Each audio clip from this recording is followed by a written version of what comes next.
Hi, welcome to UTV. సొసైటీలో అందరి జీవితాలు ఒకే విధంగా ఉండవు. కొందరు జీవితాలు చాలా రిచ్గా ఉంటాయి, చాలా లగ్జరీగా ఉంటాయి. మరికొంతమంది జీవితాలు వాళ్ళ ఆర్థిక స్థితిగతులను బట్టి కావచ్చు, వాళ్ళ కుటుంబ నేపథ్యం బట్టి కావచ్చు, లేదా వాళ్ళ పర్సనల్ సిచ్యువేషన్ బట్టి కావచ్చు. కొంతమంది జీవితాలు అంత సాఫీగా సాగకపోవచ్చు. సో వాటిని కొంతమంది అదునుగా చేసుకొని, వాటిని అలుసుగా తీసుకొని ఇట్లాంటి వాళ్ళతో ఆడుకునేటువంటి ప్రయత్నం చేస్తూ ఉంటారు. సో ఇవన్నీ ఎందుకు మాట్లాడుతున్నాను చెప్పేసి మీకు ఒక డౌట్ వస్తుండొచ్చు. సో మేము గత 1-2 రోజుల క్రితము ఒక ఇంటర్వ్యూ చూసాము. దానికి సంబంధించి మనందరికి కూడా తెలిసినటువంటి వ్యక్తి ఎవరైతే ఆల్రౌండర్ రవిగా ప్రచారంలో ఉన్నారో, ఆల్రౌండర్ రవిగా ఫేమస్గా ఉన్నారు, మనందరికి కూడా తెలిసిన విషయమే. సో ఆల్రౌండర్ రవి విషయానికి సంబంధించి ఆ ఇంటర్వ్యూ చూసినప్పుడు మేమందరం కూడా షాక్ అవ్వడం జరిగింది. ఎందుకు అనంటే ఆల్రౌండర్ రవికి ఇప్పటివరకు ఎక్కడ మ్యారేజ్ అవ్వలేదని చెప్పేసి కావచ్చు, అసలు నాకు ఈ లవ్ అఫైర్స్ ఇవన్నిటి కూడా నేను చాలా దూరంగా ఉంటానని చెప్పేసి అక్కడ వాళ్ళు చెప్పడం జరిగింది. అటువంటి ఒక సిస్టర్ ఆల్రౌండర్ రవితో నాకు మ్యారేజ్ అయిందని చెప్పి కావచ్చు, అదేవిధంగా ఆల్రౌండర్ రవితో నాకు గత కొన్ని సంవత్సరాలుగా మేమిద్దరం కలిసే ఉంటున్నామని చెప్పేసి కొన్ని ప్రూఫ్స్తో మన దగ్గరికి వచ్చింది. సో ఆ ఇంటర్వ్యూ చూసి కూడా ఆమె నేను కూడా ఇంటర్వ్యూ అయ్యాలని చెప్పేసి ఏంటి వాస్తవాలు, అసలు ఏంటి, ఏం జరుగుతూ ఉంది, రవి విషయంలో నా విషయంలో ఏం జరుగుతుంది అని చెప్పేసి ఆమె మన ముందుకు వాస్తవాలు చెప్పడానికి వచ్చింది. చూద్దాం మరి ఏం చెప్పబోతా ఉంది, రవికి ఈమెకున్నటువంటి సంబంధం ఏంటి, నిజంగానే వీళ్ళకి మ్యారేజ్ అయిందా, ఒకవేళ అయితే ఈమె ఎందుకు అయిందని చెప్తా ఉంది, రవి ఎందుకు కాలేదనేటువంటి ప్రొజెక్షన్లో మాట్లాడుతూ ఉన్నాడు. ఈ విషయాలన్నీ కూడా నా ఎదురుగా ఉన్నటువంటి గెస్ట్ని మనం అడిగి తెలుసుకునే ప్రయత్నం చేద్దాం. హాయ్ పూజ గారు. హలో అండి, నమస్తే. ఎలా ఉన్నారు? బాగున్నాను. అంటే వాస్తవానికి ఎలా ఉన్నారని చెప్పేసి అయితే అడగకూడదు, ఎందుకంటే సో ఆల్మోస్ట్ మీ సిచ్యువేషన్ నాకు తెలుసు కాబట్టి. కానీ గత 2 రోజుల క్రితము ఆల్రౌండర్ రవి ఒక ఇంటర్వ్యూలో మాట్లాడుతూ నాకు మ్యారేజ్ అవ్వలేదన్నంత కోణంలో మాట్లాడాడు. ఈ లవ్ అఫైర్స్ ఇవన్నిటి కూడా నేను దూరంగా ఉంటానని చెప్పి కూడా మాట్లాడాడు.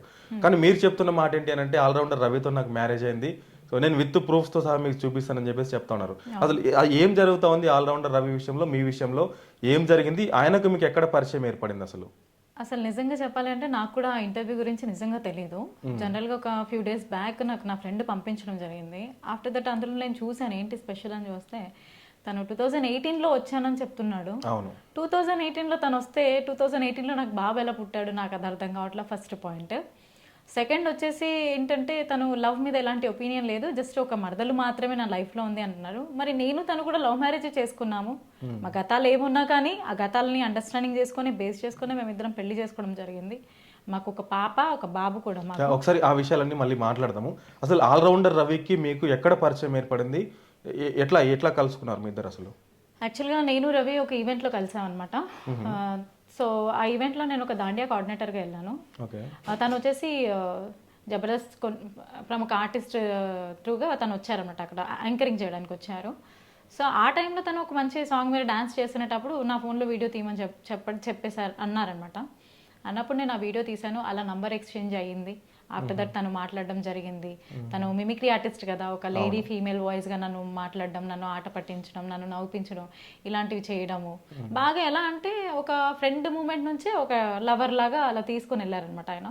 బాగా నువ్వు అంటే ఇష్టం, నువ్వు అంటే ప్రాణం, ఇంకా నువ్వు ఉంటే నువ్వు లేకుండా ఉండలేను, అలాంటి సిచ్యువేషన్స్ వరకు మాట్లాడడం. అసలు నా గురించి నీకు ఏం తెలుసు, ఏం లేదు, ఎలా అలా మాట్లాడేస్తావు అని చెప్పేసి అనడం. ఏముందని, సో నా లైఫ్లో గత పాస్ట్ ఉంది, నీ లైఫ్లో గత పాస్ట్ ఉంది. సో మన ఇద్దరికి ఒక పాస్ట్ ఉంది, మన ఇద్దరం అండర్స్టాండింగ్లో ఉండి మనం పెళ్లి చేసుకోవడంలో తప్పేంటి? నేను ఒక బిలీవర్ని, దేవుడి చిత్తంలో ఉంటాను, నేను అలాంటి అబ్బాయిని కాదు అని చెప్పాడు రవి అని అలా చెప్పడం జరిగింది. అలా చెప్పారు. చెప్పిన తర్వాత కూడా నాకు నమ్మడానికి ఉంటుందా అంత తొందరగా మనం బిలీవ్ చేయం కదా ఎవరిని, ఎందుకంటే ఆల్రెడీ నేను చాలా స్ట్రగల్స్ పడే వచ్చాను నేను ఆల్రెడీ. సో అలా అలా అలా అలా వాళ్ళ ఇంటికి వెళ్ళడం జరిగింది. మ్యారేజ్ కాకముందుకే వాళ్ళ ఇంటికి నేను వెళ్ళాను. మ్యారేజ్ కాకముందుకే వాళ్ళ ఇంటికి తీసుకెళ్లారు ఒక ఈవెంట్ త్రూగా. మేము ఈవెంట్కి వెళ్ళాం జంగారెడ్డిగూడెం. అటు నుంచి అయిపోయిన తర్వాత తన బర్త్డే రోజే తన ఇంటికి వెళ్ళడం జరిగింది. అక్కడ వాతావరణం అంతా చూశాను, చూపించాడు, అక్కడ ఉన్న వాళ్ళందరితో పరిచయం చేయించాడు. మా మరదళ్ళు ఉంటారు వాళ్ళందరికీ మీ వదిన వదిన అని చెప్పేసి అనడం జరిగింది. వాళ్ళ ఫాదర్ కూడా నన్ను అడగడం జరిగింది, ఏంటి మీరు ఇద్దరు ఇష్టపడుతున్నారా, మా అబ్బాయి ఎప్పుడు ఎవరిని తీరు అంటే. అక్కడ ఒక నాకు ఏంటంటే ఫ్యామిలీ ఓరియంటెడ్ అంటే చాలా బాగున్నారు కదా.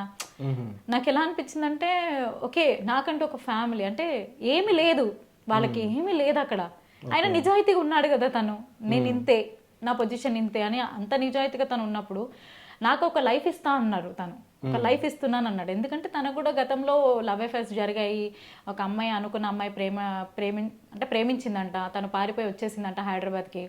పారిపోయి వచ్చేస్తే తన గురించి అని ఒక అమ్మాయి వచ్చిన తర్వాత తనని పెళ్లి చేసుకున్నాడు, రూమ్ లో ఉన్నాడంట. కాకపోతే ఇంకా కొన్ని ఫ్యామిలీ ఇష్యూస్ వల్ల అంటే ఇవన్నీ మీకు ఎప్పుడు పరిచయమైన స్టార్టింగ్ లోనే తెలుస్తుంది? అవన్నీ తెలియదు అసలు. అసలు పరిచయమైన స్టార్టింగ్ లో అసలు ఏమీ తెలియదు. జస్ట్ ఒకటే చెప్పాడు, నాకు మా మరదలంటే ఇష్టం ఉండే, 10 years లవ్ ఉండేది.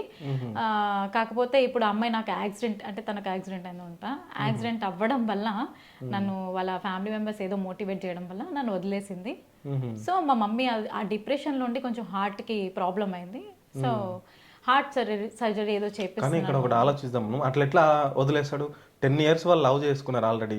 సో అంటే ఈయనకి ఏదో లోపం ఉందని చెప్పేసి, అంటే మనసుని చూస్తారా బాడీని చూస్తారా పెళ్లి చేసుకునే ముందు? నేను అక్కడే ఆబ్వియస్ గా మనసునే చూస్తారు కదా. కానీ 10 years లవ్ చేసి వదిలేసిరంటే మీరెట్లా నమ్మిరు? మళ్ళీ నాకు ఇంకొక లైఫ్ ఇస్తాడంటే మళ్ళీ మీరెట్లా బిలీవ్ చేసిరు?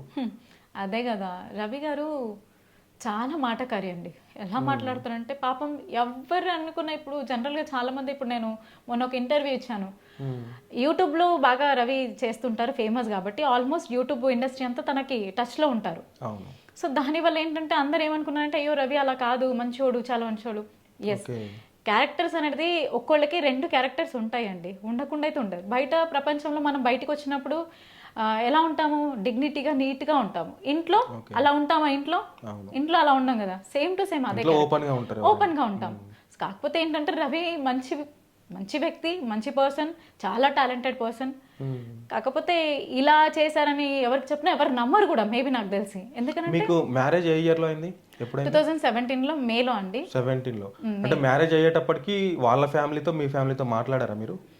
మా ఫ్యామిలీతో మాట్లాడడం అనేది జరగలేదండి. జనరల్గా నేనే వెళ్ళినప్పుడు వాళ్ళ ఫ్యామిలీ నాతో మాట్లాడడం జరిగింది. జరిగినప్పుడు నేను తన మీదనే తోసేసాను అనమాట. ఆయనకు తెలుసు అండి, నాకు తెలియదు అని అన్నాను. మా మామగారే అడిగారు అప్పట్లో. అడిగిన తర్వాత ఏమైనా ఇస్తారా మీ వాళ్ళకి, ఏమైనా ఉన్నాయా, రవి వాళ్ళ నాన్నగారు ఏమైనా ఇస్తారా, కట్నం ఏమైనా ఇస్తారా, ఏమైనా ఉన్నాయా, ఏంటి మీరు ఎంతమంది ఏంటి అని అడిగారు అనమాట ఆయన. అప్పుడు నాకు అసలు ఏం అర్థం కాలేదు, ఎందుకంటే జస్ట్ నేను అప్పుడు ఇంకా ఆలోచనలో ఉన్నాను. ఎందుకంటే నా పాస్ట్ లైఫ్ నాకు తెలుసు ఏమైందో అనేది. సో ఎందుకులే అన్నట్టుగా నేను ఆలోచించుకుంటూ ఉన్నాను. అతను వచ్చి అన్నారు, నాన్న నేను వాళ్ళ డాడీకి చెప్పాను, నేను తర్వాత చెప్తానులే ఏదున్నా కానీ అన్నట్టుగా మేము అక్కడ నుంచి మూవ్ అయిపోయాం. అయిపోయిన తర్వాత చూసావు కదా మా ఫ్యామిలీని, చూసావు కదా మేము ఎంత ఇన్నోసెంట్ ఫ్యామిలీ, చూసావు కదా మేము దేవుళ్ళో బతికే వాళ్ళం పూజ. నేను నా దగ్గర డబ్బు అది బంగారం ఉన్నాయని నేను అబద్ధం చెప్పట్లేదు. ఇదిగో ఇది మాకు ఇల్లు ఉండడానికి ఇది ఉంది, మా డాడీ ఇట్లా తనఖా రిజిస్ట్రేషన్ చేసేసారు ఆల్రెడీ, ఇలా ఉంది, నా దగ్గర ఏం లేదు, నేను సంపాదిస్తాను కదా అక్కకి చెల్లికి మా ఫ్యామిలీకి చూసుకోలేని పరిస్థితి. నువ్వు చెప్పు, ఒక ఆడదాన్ని నేను మోసం చేస్తానా, ఒక అమ్మాయిని నేను మోసం చేస్తానా? ఆల్రెడీ నేను ఒక డీప్ లవ్ లో ఉండేసి వచ్చాను, ఇప్పుడు త్వరలో ఆ అమ్మాయి పెళ్లి కూడా. సో నువ్వు ఒకసారి ఆలోచించు అని అన్నారు ఆయన. అన్నప్పుడు నిజమే కదా, మనిషి ఒక యాక్సిడెంట్ అయింది, కన్ను లేదు, ఇంత స్ట్రగుల్ పడి వచ్చాడు. ఇప్పుడు కూడా వాళ్ళ ఫ్యామిలీని బాగా చూసుకుంటాడు, అక్క చెల్లి అనే ఎమోషన్ చాలా తనకి. అయితే మదర్ గురించి కూడా చాలా మంచిగా, అంటే వాళ్ళ ఫ్యామిలీని బాగా చూసుకున్నాడు. అప్పుడు నాకు ఏమనిపించింది అంటే, ఇంటెక్షన్ ఏంటంటే, అరే వాళ్ళని అంత బాగా చూసుకున్నప్పుడు నన్ను చూసుకోడా, నన్ను అర్థం చేసుకుంటాడు, అందులో బిలీవర్. నాకు ఒకటి నమ్మకం ఏంటంటే, దేవుళ్ళు అనేవారు అందరూ ఒకటే, వాళ్ళు వీళ్ళు వేరు కాదు. నేను అన్ని గుళ్ళకి, ఇప్పుడు మస్జిద్కి వెళ్తాను, అన్నిటికి వెళ్తాను, అలానే ఇంట్లో పూజలు కూడా చేస్తాను. అలానే రవి నాతో గుడికి రావడానికి కాదు, వస్తాడు, సత్యనారాయణ వ్రతం చేసుకుంటాం. అంటే మా ఇద్దరికి అంత బాండింగ్ ఉంది, మా ఇద్దరికి నేను చర్చ్కి వెళ్ళడం అంత ఉంది, ఇద్దరికి అంత లవ్ కూడా ఉంది. కాకపోతే రవి ఏం చేశాడంటే, జనరల్గా నమ్మించడం ఓకే ఒక ఎత్తు అయితే, చేసుకున్నందుకు లైఫ్ లాంగ్ లీడ్ చేయాలి. అంతే కదా అండి, ఎవరైనా చేసుకున్నప్పుడు లైఫ్ లాంగ్ లీడ్ చేయాలి. కానీ చేసుకోబోయే ముందు, అంటే మీ పాస్ట్ కూడా మీకు ఉందని చెప్పారు కదా, మీ పాస్ట్ గురించి రవి గారికి తెలుసా? అయ్యో, మీకు ఒక డాటర్ ఉందని చెప్పేసి. తెలుసా అండి. యాక్చువల్గా 2 kids ఉన్నారు. 2 kids లో నుంచి ఫస్ట్ బాబుని నేను వాళ్ళకి ఇచ్చేసాను, ఎవరైతే ఉండేనో వాళ్ళకి ఇచ్చేసాను. సెకండ్ పాపని, చిన్న పాపని నేను తెచ్చుకొని యాక్చువల్లీ 15 months అప్పుడే నేను డివైడ్ అయిపోయాను పాపతోటి. నా లైఫ్ లో నేను ఉన్నప్పుడు పాపకి 3.5 years 3 years ఉన్నప్పుడు రవి నా లైఫ్ లోకి వచ్చారనమాట. యాక్చువల్గా కొంచెం 3.5 years అప్పుడే నా లైఫ్ లోకి వచ్చారు రవి. సో రవికి మ్యారేజ్ అవగానే ఎట్లా ఉంది మీది బాండింగ్, ఎట్లా ఉండే? బానే ఉండింది. కాకపోతే 1-2 months లోనే కొంచెం మాకు ఒక మిరాకిల్ ఏంటంటే, రవి ఏం చెప్పాడంటే ఓన్లీ 1 love story మాత్రమే చెప్పారు కదా నాకు. అవును, వాళ్ళ మరదలు ఒకటే చెప్పారు. బట్ తర్వాత ఒక కాల్ రావడం స్టార్ట్ అయింది అనమాట తనకి బాగా. ఎవరు అని చూస్తే ఏంటి, స్క్రీన్ షాట్ చేసుకున్నాను, నంబర్ డిస్ప్లే అవుతుంటే నేనే ఫోన్ చేసుకుని కాల్ చేసి మాట్లాడాను అమ్మాయితోటి. ఎవరమ్మా నువ్వు, మా ఆయనకు అంతకన్నా ఫోన్ చేస్తున్నావు అంటే, మీరెవరండి అంటే, నేను రవి వాళ్ళ వైఫ్ అండి అని నేను మాట్లాడాను. ఇదంతా జరుగుతున్నప్పుడు రవి మీ దగ్గర లేడా? ఆ రోజు అప్పుడు లేరు ఆయన, ఓకే. ఛార్జింగ్ పెట్టేసి వెళ్ళిపోయాడు ఫోన్. యాక్చువల్గా తను బయటికి వెళ్ళారు, ఏదో తేయడానికి వెళ్ళారు. నాకు ఎందుకు డౌట్ వస్తూనే ఉంది, ఎందుకంటే తిని కంగారు పడుతున్నాడు. నాకేమో భయం, ఫోన్ వచ్చినప్పుడల్లా కంగారు పడుతున్నాడు. నాకు భయం వచ్చేసింది. నేను ఫోన్ చేసి ఇమీడియట్గా ఎవరు ఏంటి అని అంటే, అమ్మాయి సో అండ్ సో నేమ్ చెప్పింది అమ్మాయి. నేను తన ఊరు అమ్మాయినే అండి. యాక్చువల్గా నేను రవి నేను చాలా డీప్ లవర్స్. అతని గురించి నేను హైదరాబాద్ పారిపోయి రావడం కూడా జరిగింది. తనతో పాటు ఒక రూమ్లో ఉన్నాను. మేమిద్దరం పెళ్లి కూడా చేసుకున్నాము. వాళ్ళ అమ్మగారికి తెలుసు, వాళ్ళ ఫ్యామిలీకి తెలుసు, ఊరోళ్ళందరికీ కూడా తెలుసు అని చెప్పి. అంటే వాళ్ళ మర్దలతో 10 years లవ్లో ఉన్నప్పుడు అది డివైడ్ అయిపోయింది. అదే దాని తర్వాత ఇప్పుడు మీరు మాట్లాడిన అమ్మాయి వచ్చింది లైన్ లో, వేరే అమ్మాయి. ఈ అమ్మాయి వేరే అమ్మాయి. దాని తర్వాత ఇప్పుడు మీరున్నారు. నేనున్నాను. యాక్చువల్గా మరదలతో 10 years లవ్. ఓకే, ఆ 10 years లవ్ లోనే ఈ అమ్మాయి కూడా ఈ అమ్మాయితో కూడా ఆ అబ్బాయి 2 years లవ్ అంట మళ్ళీ. ఓకే, అమ్మాయితో వండుకుంటున్నాయి. నాకు అది అర్థం కాలేదు. ఆఫ్టర్ దట్ నన్ను చేసుకున్న తర్వాత అక్కడ అమ్మాయికి ఏమని చెప్పాడంటే, తను ఉంచుకుంది నన్ను అని చెప్పేసి చెప్పడం జరిగింది. తను ఉంచుకుంది నన్ను ఎందుకంటే అమ్మకి బాగాలేదు కదా, అక్క వాళ్ళకి బాగాలేదు కదా, ఫైనాన్షియల్గా బాగా ఇదైపోయాను కదా, నాకు ఎక్కడ ఏం ఆఫర్స్ రావట్లేదు, అందు గురించి అని తనకు ఆల్రెడీ బేబీ ఉంది, నన్ను ఉంచుకుంది, నేను ఉంచుకున్నాను, నన్ను అట్రాక్ట్ అయింది చూసి అంట. అప్పుడు తను ఆ మాట చెప్పింది. నేను అన్నాను, కాదురా ఇట్లా మేము పెళ్లి చేసుకున్నాం అంటే, లేదు అక్క నాకైతే ఇలా చెప్పాడు, నన్ను అవాయిడ్ చేస్తున్నాడు అని అంటే, అసలు నేను ఏం మాట్లాడాలో కూడా అర్థం కాలేదు. సరే నాన్న, ఓకే థ్యాంక్ యూ. అప్పుడు ఆమె రియాక్షన్ ఎట్లుంటుండే, మీరు మాట్లాడిన రియాక్షన్ ఏముంది? ఆ అమ్మాయి అదే అంది, నన్ను మోసం చేశాడు అక్క, నన్ను మోసం చేశాడు. ఇప్పుడు నేను కాల్ చేస్తున్నా లిఫ్ట్ చేయట్లేదు అంటే నేనేం చేసే పరిస్థితుల్లో లేను, ఎందుకంటే నాకేం అర్థం కావట్లేదు అసలు ఏం చేయాలో కూడా. ఎందుకంటే ఓకే, ఏమైనా వేరే చెప్పినా ఫ్రెండ్స్ అనో ఏదో చెప్పినా ఏం కాదు, నేను ఉంచుకున్నానంటే అంటే ఎలా కనిపిస్తున్నాను ఏంటి నేను అతని కంటికి, అది ఎంత గలీజ్గుంటుందా వర్డ్, ఉంచుకున్నానని చెప్పేసి అన్నాడు. సరే అమ్మా నేను మళ్ళీ కాల్ చేస్తాను నీకు అని కట్ చేశాను. ఆ అబ్బాయి వచ్చిన తర్వాత అబ్బాయికి రాకముందుకే నేను నా ఫ్రెండ్కి ఫోన్ చేసి నా ఫ్రెండ్ని పిలిచాను అనమాట. అక్కడికి పిలిచి తనకు చెప్పాను, ఇలా ఉంది, ఇలా చేశాడు అని అంటే, నీకు అప్పుడే చెప్పాను కదా ఎవరిని నమ్మొద్దని, నా బెస్ట్ ఫ్రెండ్ అనమాట, చెప్పాను కదా ఎవరిని నమ్మొద్దంటే, కాదే తను అలాంటోడు కాదు, నన్ను బాగా వాళ్ళ ఇంటికి ఎందుకు తీసుకెళ్తాడు, ఇప్పుడు తనకు అలాంటి ఉద్దేశాలు ఉన్నప్పుడు ఇంటికి తీసుకెళ్ళాడు కదా ఎవరు, బయట నమ్మిస్తాడు కదా, కానీ ఇంటికి తీసుకెళ్ళి ఫ్యామిలీ అందరినీ కల్పించి ఎందుకు అలా చేస్తాడు నువ్వు చెప్పవే అని నేను అన్నాను అనమాట. నీకు అర్థం కాదే, ఇవాళ రేపు జమానా మంచి లేదు కదా, సరే అక్కడికైనా ఏముంది ఇప్పుడు అడుగుదామనే వరకే ఇంకో ఫ్రెండ్ ఫోన్ చేసింది నాకు, ప్రముఖ యాంకరే, మా తోటి ఆర్టిస్ట్ కాల్ చేసి, అరే హాయ్ రా, ఏం చేస్తున్నారా పూజ అంటే, చెప్పురా అని నేను మాట్లాడితే, ఏంట్రా నువ్వు రవితోటి నైటీ మీద స్టేటస్ పెట్టావేంటి పొద్దున అని అడిగింది. అవును తను నా హస్బెండ్ కదా అని అన్నా. అంటే ఏంటి నిజం చెప్తున్నావా పూజ, ప్రూఫ్స్ ఏమైనా ఉన్నాయా అంటే, పెళ్లి ఫొటోస్ పంపించాను. అవును మా హస్బెండే కదనే, ఎందుకు ఏమైంది అని అంటే, అవునా నీకు ఒకటి చెప్తాను, సరే ఓకే అని చెప్పేసి కట్ చేసేసింది. నేను మాట్లాడతాను మళ్ళీ అని, నేను ఆల్రెడీ ఈ టెన్షన్లో ఉన్నా, మళ్ళీ తిను ఇలా ఫోన్ చేసి ఇలా మాట్లాడింది. రవి ఏం చేశాడు, సడన్గా వచ్చి మొత్తం బ్యాగ్ ప్యాక్ చేసుకొని నేను వెళ్ళిపోతున్నా, నాకు సెట్ అవ్వట్లేదు, నా వల్ల అవ్వదు పూజ అంటే, ఎందుకు ఏం జరిగిందని సెట్ అవ్వట్లేదు, ఏమైంది అసలు నాకు అర్థం కావట్లేదు, ఏంటి అసలు మ్యాటర్ ఏంటి అని అంటే, చెప్పట్లేదు అనమాట, కంగారే పడుతున్నాడు. నాకేం అర్థం కావట్లేదు, నేనేమో మొత్తుకుంటున్నా, కాళ్ళు పట్టుకుంటున్నా, అసలు ఏంటి ఇదంతా అని చెప్పేసి, ఇలా కాల్ చేశాను నేను ఈ అమ్మాయిని ఉంచుకున్నాను అని అంటుంది అని అంటే, నువ్వెందుకు ఫోన్ చేసావే, నీకు ఎవడు ఫోన్ చేయమన్నాడు అని అన్నాడు. ఎవడు ఫోన్ చేయమన్నావు ఏంటి, ఎవరు అసలు అమ్మాయి ఎవరు నీకు ఫోన్ చేయడానికి, ఎవరిది అని మాట్లాడితే, అది కాదు పూజ, ఆ అమ్మాయి నన్ను బాగా ఇష్టపడ్డది, పిచ్చిదైపోయింది నా వెనకాల, అమ్మాయి కొంచెం మెంటల్గా డిస్టర్బ్డ్ అమ్మాయి, సో నేను లేకపోతే ఉండలేదు అంటుంది. ఇంకా అమ్మాయికి నేనే పాపం చచ్చిపోతానంటే అమ్మాయికి కొంచెం నేను ధైర్యాన్ని ఇచ్చాను, అది ఇచ్చానని 100 చెప్పుకొని వచ్చాడు. ఇంకా నాకు బ్లా చెప్పుకుంటూ వచ్చాడు. సరే నా గురించి ఎందుకు ఇంత బ్యాడ్గా చెప్పావు, నేను ఉంచుకున్నానని, మరి ఏం చెప్పను, దారి ఏం కలవలేదంటే, ఎందుకు పెళ్లి చేసుకున్నానని చెప్పొచ్చు కదా ధైర్యంగా అంటే, లేదు పూజ ఇప్పుడు ఒకవేళ నేను అలా చెప్తే ఊరంతా ప్రచారం అయిపోతుంది, నేను సెలబ్రిటీ కదా, అప్పట్లో తను 2-3 సార్లు జబర్దస్త్లో వచ్చారనమాట. సెలబ్రిటీ అయితే చెప్పకూడదా, అలానే తను ఏంటంటే పబ్లిసిటీ అయిపోతుంది, ఇప్పుడే పబ్లిసిటీ అవ్వకూడదు, నేను కెరియర్లో కొంచెం బిల్డ్ అవ్వాలి పూజ, ఇలా చెప్పాడనమాట. అంటే ఇట్లా నా గురించి ఇంటర్వ్యూ తీసుకోవడానికి వస్తారు, అప్పుడు నేను నీ గురించి చెప్పాలి, మనకంటూ కొంచెం ఏమన్నా మంచిగా ఉండాలి కదా, ఏదైనా న్యూగా చెప్పడానికి ఉండాలి కదా, నీ గత జీవితం గురించి రాకుండా ఉండాలి కదా, దాన్ని ఇలా మ్యానిపులేట్ చేసేవాడు అనమాట. సరే నా అక్కడికి ఇచ్చేసా, సాయంత్రం వరకు నాతో కొట్లాడుతూనే ఉన్నాడు అనమాట తను, ఏదో ఒక విషయంలో నాకు అర్థం కాలేదు. సడన్గా పైకి వెళ్ళాడు ఫోన్ వచ్చిన, నాకు ఆలోపు ప్రముఖ యాంకర్ నాకు కాల్ చేసి, నువ్వు జస్ట్ మ్యూట్లో పెట్టి విను అని అందా అమ్మాయి. సరేనే అని అన్నా. పైన తను వెళ్ళి ఆ అమ్మాయితో మాట్లాడుతున్నాడు, కాన్ఫరెన్స్ పెట్టింది. తను ఏమంటాడంటే, ఏంటి రవి నువ్వేమన్నావురా, నువ్వు ఆ పూజని పెళ్ళాం కాదన్నావు కదా, మరి ఏంటి నేను అడుగుతానేమో వైఫ్ అంటుందనంటే, అవునా నువ్వు అడుగు ఒకసారి అడుగు, లేదు తను ఒకవేళ ప్రూఫ్స్ ఉన్నాయి అడుగు, ప్రూఫ్స్ ఉంటే ₹1,00,00,000 ఇస్తాను నేను. ఎంత? ₹1,00,00,000 ఇస్తాను నేను, ప్రూఫ్ చేయమని చెప్పు. నేను అలాంటి వాడిని కాదు, తెలుసు కదరా నీకు, నీ వెనకాల పడతాను పిచ్చోళ్ళగా, నువ్వంటే నా ప్రాణం, నీకు తెలుసు కదా, నీకు ఆల్రెడీ నీకు ఉన్నా కానీ, బాయ్ ఫ్రెండ్ ఉన్నా కానీ, నేను అయినా కానీ నీకు నీ వెనకాల పడతాను అంటే ఏడనో ఒక దగ్గర ఛాన్స్ ఉంటుందేమో, తను వదిలేసిన నేను ఉండడానికి నీ లైఫ్లో అని ఆలోచిస్తున్నాను కదా, నీకు తెలుసు కదా, ఎందుకు నువ్వు అర్థం చేసుకోవట్లేదు, నువ్వే అన్నావు కదా పిచ్చోడివిరా నువ్వు, ఏమి తెలీదురా రవి నీకు, చాలా అమాయకుడు అని. అదే ఎందుకు అనుకోవట్లేదు, అమ్మాయి నన్ను మోసం చేసిందని. ఆ అమ్మాయి నన్ను బాగా ఏమంటారంటే, తను అందాలతోటి తను అలా నిలబడి నాకు ఇచ్చేసేసింది గౌతమ్ నన్ను, ఇలా చెప్పడం జరిగింది, ఇలా చేసేసిందిరా అని చెప్తే.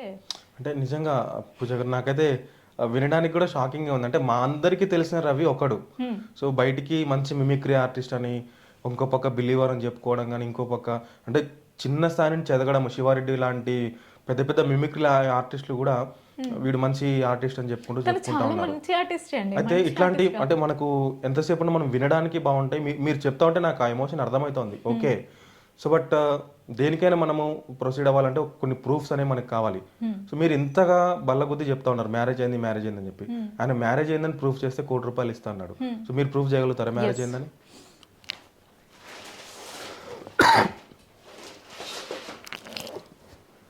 ఇది మా మ్యారేజ్ ఆల్బమ్ అండి, ఇందులో మీరు డేట్ చూడొచ్చు.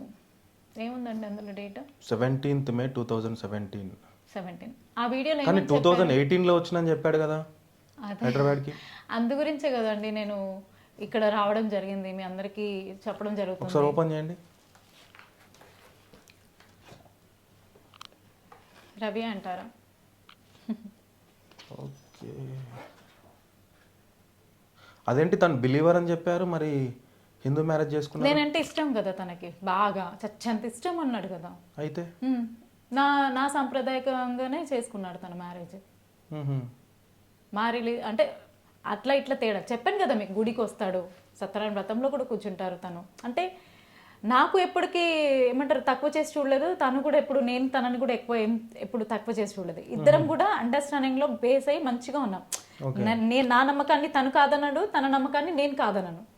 సో అంత అంత జరిగింది మ్యారేజ్ బేగంపేటలో గుడిలో అండి, అమ్మవారి గుడిలో జరిగింది.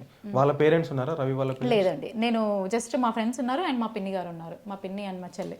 అదేంటి అంటే మీకు ఇష్టం ఉన్నప్పుడు పేరెంట్స్తో కలిపి చేసుకోవచ్చు కదా పూజ గారు. మరి యాక్చువల్గా ఇక్కడ ట్విస్ట్ ఏంటంటే తను ఏమన్నారంటే వాళ్ళ మదర్కి కొంచెం బాగాలేదు కదా, హార్ట్ పేషెంట్, అండ్ వాళ్ళ మరదలది అప్పుడే పెళ్ళి, వాళ్ళ మరదలు పెళ్లి కాకముందుకి మా పెళ్లి చేసుకున్నాం మేము. అయితే ఆవిడ ఆ డిప్రెషన్లో ఉంది, మరదల్ని పెళ్లి చేసుకోలేకపోయాము, అంటే కోడలు చేసుకోలేకపోయాను నా తమ్ముని కూతుర్ని అన్న డిప్రెషన్లో ఉండి, ఇప్పుడే మనం చెప్తే బాగుండదు పూజ, ఓకే ఇప్పుడే చెప్తే బాగుండదు, అమ్మకి హార్ట్ పేషెంట్ కదా. ఇప్పుడు నేనైనా ఎవరి గురించి ఆలోచిస్తే అయ్యో అమ్మగారు కదా, అత్తగారు కదా. ఎట్లా నమ్మిరు మీరు? నాకు అర్థం కావట్లేదు అసలు. అంటే మ్యారేజ్ చేసుకునేటప్పుడు ఈవెన్ పేరెంట్స్ లేకపోయినా దగ్గర రిలేషన్షిప్ ఎవరన్నా అంటే బాబాయో పిన్నయో మామనో అత్తనో ఎవరో ఒకరు ఉండాలని చెప్పేసి అటు సైడ్ అనుకుంటారు, ఇటు సైడ్ అనుకుంటారు. మీరు అంత గుడ్డిగా ఎట్లా నమ్మి మ్యారేజ్ చేసుకున్నారు? చెప్పాను కదండి, మాట్లాడితే అబ్బాయి ఎలా మాట్లాడతాడంటే ఎదుటోళ్ళని ఎలాంటి వాడినైనా కానీ మెల్ట్ చేసేస్తాడు అసలు. అబ్బాయి ఎలాంటి వాళ్ళను మెల్ట్ చేసేస్తాడు, ఎలాంటి వాళ్ళను మాటకారి, అసలు మామూలు మాటకారి కాదు. ఒక్కసారి ఏదైనా తనకు కావాలి అంటే ఎక్కడి వరకైనా తెగిస్తాడు, అంతవరకు ఉందన్నమాట తన మాటకారి. జనరల్గా నేను చెప్పింది ఎవరు నమ్మినా నమ్మకపోయినా నాకు కదా జరిగింది, అదే నా మీద కదా అది జరిగింది, నాకు మాత్రమే తెలుసు. ఎప్పుడైతే అందరూ నిజమేంటో నిజాయితీ ఏంటో తెలుసుకునే వరకు ఎవరికి తెలియదు. దీనికి టైం పడుతుంది. ఇప్పుడే కదా ఓపెన్ అయిందని నేను, ఇది బయటికి రావడానికి టైం పడుతుంది. ఎవరు ఎలాంటి వాళ్ళు అనేది బయటపడుతుంది. ఎప్పటికైనా నిజమే కదండి బయటకు వచ్చేది. ఇంతవరకు కరెక్టే, ఓకే బాగుంది ప్రూఫ్స్. సో దాని తర్వాత ఏం జరిగింది అక్కడ? ఆ యాంకర్తో మాట్లాడాక ఏం జరిగింది? ఆ రోజు జరిగిన తర్వాత కిందికి వచ్చేసాడు తను. వచ్చేసిన తర్వాత నేను తను పైనుంచి మాట్లాడుతున్నాడు, మీరు కింద ఉండి వింటున్నారు మ్యూట్లో పెట్టి. సో అదే ఆ అమ్మాయి నన్ను ఇలా చేసింది, నన్ను లొంగ తీసుకుంది. అక్కడ కూడా సేమ్ అదే వర్డ్స్ వాడడం. కిందికి వచ్చిన తర్వాత బ్యాగ్ ప్యాక్ చేసుకున్న టైంలో మమ్మీ వచ్చింది. మమ్మీకి ఇదంతా చెప్పాను నేను, ఇలా ఉంది అని చెప్పేసి అన్నాను. మమ్మీ ఏం చేసింది, నన్ను కొట్టడం స్టార్ట్ చేసింది. మా మదర్ బాగా కొట్టింది మా మమ్మీ. ఎవరిని పడితే వాడిని చేసుకుంటే ఇలానే ఉంటుంది. మేము చెప్పేవారికి ఆగలేవా? మేము చూసి చేసే వాళ్ళం కాదా? మోసపోయావు కదా ఇప్పుడు నువ్వు. ఇప్పుడు అందరికీ ఫ్యామిలీలో అందరికీ తెలిసింది నువ్వు పెళ్లి చేసుకున్నావు ఒకడిని అని చెప్పేసి, పెళ్లి చేసుకున్నావు అని తెలిసింది. ఇప్పుడు ఏం తీసుకుంటావే, ఏం బతుకు చూపిస్తావు, ఏం మొహం చూపిస్తావని నన్ను బాగా కొడుతుంది మమ్మీ. అప్పట్లో ఇతను వచ్చి ఎందుకత్త మా అమ్మాయిని కొడుతున్నారు, నాకు ఇష్టం లేదు, నేను వెళ్ళిపోతున్నాను, మీరు అమ్మాయిని ఎందుకు కొడుతున్నారు, మా ఇద్దరికి పడక మేము వెళ్ళిపోతున్నామని వెళ్ళిపోతున్నానని తను చెప్పాడు. నాకు ఏం చెప్పాలో కూడా అర్థం కాలేదండి. కాలర్ పట్టుకున్న అబ్బాయి అడిగాను, నాకే మోసం చేయాలని నీకు ఎందుకు అనిపించింది? ఆల్రెడీ నేను మోసపోయానని నీకు చెప్పాను కదా, నీకు నమ్మే కదా చెప్పింది, నిన్ను నమ్మే కదా నిన్ను చేసుకుంది, నువ్వు యాక్సెప్ట్ చేసే కదా, నేనేం దాపెట్టలేదు కదా, నా పాస్ట్ ఏంటో నా ప్రజెంట్ ఏంటో ప్రతిదీ నీకు చెప్పా, ఒక్కటి కూడా దాపెట్టలేదు, ఇంకా నువ్వన్నా నా దగ్గర దాపెట్టావు, నేనేం చేశాను చెప్పు అని అంటే, ఎవరు చెప్పారు నీకు ఇవన్నీ? నేను విన్నాను ఇవన్నీ కూడా, తను చెప్పినప్పుడు నేను కాల్లోనే ఉన్నాను అని చెప్పేసి అన్నా. తనకి ఇమీడియట్గా కాల్ చేసి తిడుతున్నాడు, ఈ అమ్మాయి సూసైడ్ చేసుకుంటే నువ్వేం చేస్తాను, నువ్వేమైనా బాధ్యతరాలు అదా ఇదా అని తనని తిడుతున్నాడు. ఓకే, తన కోసం నిన్ను తిడుతున్నాడు? తనని తిడుతున్నాడు నా కోసం. ఇప్పుడు ఈ అమ్మాయి సూసైడ్ చేసుకుంటే నువ్వేం చేస్తావు, ఎందుకు వినిపించావు అవన్నీ అంటే, ఇదేంది తప్పు చేసింది ఇతనే, చేసింది ఇతనే, ఇక్కడ నా గురించి మాట్లాడేది ఇతనే, అక్కడ అమ్మాయిని తిట్టడానికి కూడా ఇతనే. అయితే తనంది ఆ పిల్ల దగ్గర ప్రూఫ్స్ ఉన్నాయి కాబట్టి, ఆ పిల్ల పంపించింది కాబట్టి నేను అడిగిన, నువ్వు చీటర్వి, నువ్వు నా దగ్గర ఎలా మాట్లాడావు, ఇప్పుడు కూడా హాస్టల్లో ఉన్నాను అన్నట్టు నటించావు నా దగ్గర, నువ్వు అట్లెట్లా నటిస్తావు నువ్వు? అందుంచి పూజకు కూడా తెలియాలి కదా నీ నిజ స్వరూపం ఏంటో, ఆ పిల్ల బతుకుపోతుంది కదా అని చెప్పాను. అనడంగానే ఇక అప్పుడు కాళ్ళు పట్టుకొని మా మమ్మీని నన్ను కాళ్ళు పట్టుకొని బతిమలాడడం, అత్తమ్మ నేను ఎప్పుడు అలా చేయను అత్తమ్మ, ఆ పిల్లని ఎప్పుడు వదలను అత్తమ్మ, పూజ అంటే నా ప్రాణం అత్తమ్మ, ఇక చెప్తున్నాను కదా. యాక్చువల్ నాకు అర్థం కాని విషయం ఏంటంటే, రవి దగ్గర ఒక 3-4 వేరియేషన్స్ ఉంటాయండి. ఎలా అంటే, అప్పుడే సైకో అయిపోతాడు, అప్పుడే మంచిగా ఉంటాడు, అప్పుడే కన్నీళ్లు గారుస్తాడు, అప్పుడే ఏడుస్తాడు, అప్పుడే భయపడినట్టు యాక్టింగ్ చేస్తాడు. అసలు అర్థం కాదు అవి వేరియేషన్స్, నాకు కూడా అర్థం కాదు, నేనే ఇట్లా భయపడిపోతాను. ఇంకొక విషయం పూజ గారు, ఇప్పుడు ఆయన తెలిసింది మీకు ఆల్రెడీ, వాళ్ళ మరదల ఇష్యూ మీకు తెలిసింది, దాని తర్వాత ఇంకొక అమ్మాయి ఇష్యూ తెలిసింది, ఇంకొక యాంకర్ ఇష్యూ కూడా మీకు తెలిసింది. అంటే ఇన్ని ఇష్యూస్ జరిగినాక కూడా విత్ ఇన్ 3 monthsలోనే మీరు ఎందుకు డైవర్స్ చేయడమో లేకపోతే ఇంకొద్దు నాకు అని చెప్పేసి అన్నానండి. అన్నాను నేను, వద్దు ఇంకా వెళ్ళిపో, నీ బట్టలు నువ్వు తీసుకొని వెళ్ళిపో, నాకు అవసరం లేదు బాబు, తెలిసింది ఫ్యామిలీలో, పోతే పోనీ ఏముంది, ఇంకోసారి ఇజ్జత్ పోతుంది నాది, అంతే కదా, వద్దు వదిలేసి వెళ్ళిపో అంటే, లేదు పూజ నీకు దండం పెడతానే, నీ కాళ్ళు పట్టుకుంటానే, ప్లీజ్ పూజ, నువ్వు అంటే నా ప్రాణం పూజ, ఏంటి పూజ ఇప్పుడు చెప్పు, ఎక్కడైనా రాసి ఇవ్వమంటావా, ఏదన్నా కావాలా, ఇలాంటి మాటలు మాట్లాడడం, మమ్మీ కాళ్ళు పట్టుకోవడం, మా మమ్మీది. ఆ రోజే ఈవినింగ్ ఈవెంట్ ఉండే అనమాట, ప్రముఖ యాంకర్ తోటే వెళ్ళారనమాట తను. ఆ రోజు నేను ఏమన్నా చేసుకుంటానేమో డిప్రెషన్కి వెళ్ళిపోయా, నాకేం అర్థం కావట్లేదు అసలు, ఆ రోజు నేను ఏం చేయాలో ఏంటో ఏం అర్థం కాలేదు. గంటకి ఫోన్ చేసి మాట్లాడడం, తను ఎక్కడున్నావు, ఏం చేస్తున్నావు, పడుకున్నావా, తిన్నావా, ఆలోచించకు నాన్న, నేను ఎప్పుడు ఇంకేం చెయ్యను నాన్న, తప్పు, నువ్వు టెన్షన్ పడకు నాన్న, చిచ్చి అట్లాంటి వాడిని కాదు నాన్న, ఇది కాదు నాన్న, అది కాదు నాన్న అని నన్ను అలా ఫోన్లు చేసి నన్ను ఇది చేయడము. ఆఫ్టర్ దట్ తను వచ్చిన తర్వాత నేను మళ్ళీ కన్సీవ్ అవ్వడం జరిగింది. కన్సీవ్ అయిన తర్వాత కూడా నేను వద్దు ఇంకా నా వల్ల అవ్వదు, నేను పెట్టుకోను అని చెప్పాను. హాస్పిటలైజ్ అయ్యాను అనమాట కొన్ని ప్రాబ్లమ్స్ వల్ల, అంటే మొత్తం అన్ని జరిగిన తర్వాత కన్సీవ్ అయ్యారా మీరు? ఈ ఇష్యూలోనే ఆల్రెడీ కన్సీవ్ అయ్యాను నేను ఆల్రెడీ, కాకపోతే తెలియలేదు నాకు, తెలియలేదు నేను ఉన్నాను, కన్సీవ్ అయి ఉన్నాను అని తెలియలేదు. తర్వాత బాగా లో బీపీ అయిపోవడం, నాకు బాగా ప్లేట్లెట్స్ కొంచెం ఇది అయిపోవడం, ఇన్ఫెక్షన్స్ రావడం, ఇలా జరిగింది. ఆ టైంలో ఓఎస్సీ హాస్పిటల్లో అడ్మిట్ అయ్యాను అనమాట. అప్పుడు బయటపడ్డది ప్రెగ్నెంట్ కూడా అని చెప్పేసి బయటపడ్డది. ఇంకా అప్పుడు మీ మమ్మీ వాళ్ళకి అందరికీ చెప్తావా చెప్పవా, చెప్పు, లేదంటే ఇంకిక్కడతో వద్దు, ఇంకా నువ్వు ఇంత అంటున్నావు కదా, నేను ఇష్టం అంటున్నావు, ఇంత అంటున్నావు, ఇప్పుడు ఇక్కడ వరకు వచ్చింది, ఇప్పుడే ఫోన్ చేసి చెప్తాను పూజ అని వాళ్ళ ఫాదర్కి అప్పుడే ఫోన్ చేసి, నాన్న ఇట్లా అమ్మాయి ఆ రోజు వచ్చింది కదా మన ఇంటికి, అమ్మాయిని పెళ్లి చేసుకున్నాను, ఇప్పుడు అమ్మాయి కడుపుతో ఉంది, ఇలా అని చెప్పేసి చెప్పారు. మ్యారేజ్ అయ్యి మీరు కన్సీవ్ అయ్యి హాస్పిటల్ ఉన్నప్పుడు చెప్పారు వాళ్ళ ఫ్యామిలీ, అప్పటి వరకు చెప్పలేదు. నేను అడిగాను ఎందుకు చెప్పలేదు అనేది కారణం చెప్పాను కదా మీకు, వాళ్ళ మరదలు పెళ్ళయింది, ఇప్పుడే కనుక ఇతను పెళ్లి చేసుకున్నాడని తెలిస్తే ఉంచుతారు నన్ను, లవ్ మ్యారేజ్ అమ్మాయిని లవ్ చేశాడు కదా, ఉంచుతారు. అప్పుడు మా మమ్మీ ఇంత బాధపడింది, ఇంత బెడ్ రెస్ట్ లో ఉంది, హార్ట్ పేషెంట్ కదా పూజ, మళ్ళీ మమ్మీకి ఇంకా డిప్రెస్ లో వెళ్ళిపోతుంది, ఇలా నన్ను కవర్ చేసుకుంటూ వచ్చాడు. టైం అక్కడి వరకు వచ్చింది కాబట్టి నేను స్టెప్ అయ్యాను అని చెప్పేసి అన్నాను. అనేసరికి చెప్పాడు అప్పుడు, ఇలా అమ్మాయి ప్రెగ్నెంట్ ఉంది నాన్న ఇలా అని చెప్తే, వాళ్ళు కూడా నాతో సంతోషంగానే మాట్లాడారు. పోనీలే నాన్న, ఏదైతే ఏముంది, వీరిద్దరు బాగానే ఉన్నారు కదా, సంతోషంగా ఉన్నారు కదా, మీరిద్దరు హ్యాపీగా ఉండడం కావాలి, వాడు ఎక్కడున్నా సంతోషంగా ఉండడం కావాలి, నువ్వు నీ హెల్త్ని జాగ్రత్త చూసుకో, అది ఇదని మామయ్య బాగా మాట్లాడారు. అత్తమ్మ కూడా బాగానే మాట్లాడింది. మీ మదర్ రియాక్షన్ ఎట్లా ఉండే అప్పుడు? మా మమ్మీ ఇంకా ఏమనలేకపోతుంది మా మమ్మీ, ఎందుకంటే నేను చేసిందే తప్పు కదండి, నేను చేసిందే తప్పు ఫస్ట్ థింగ్.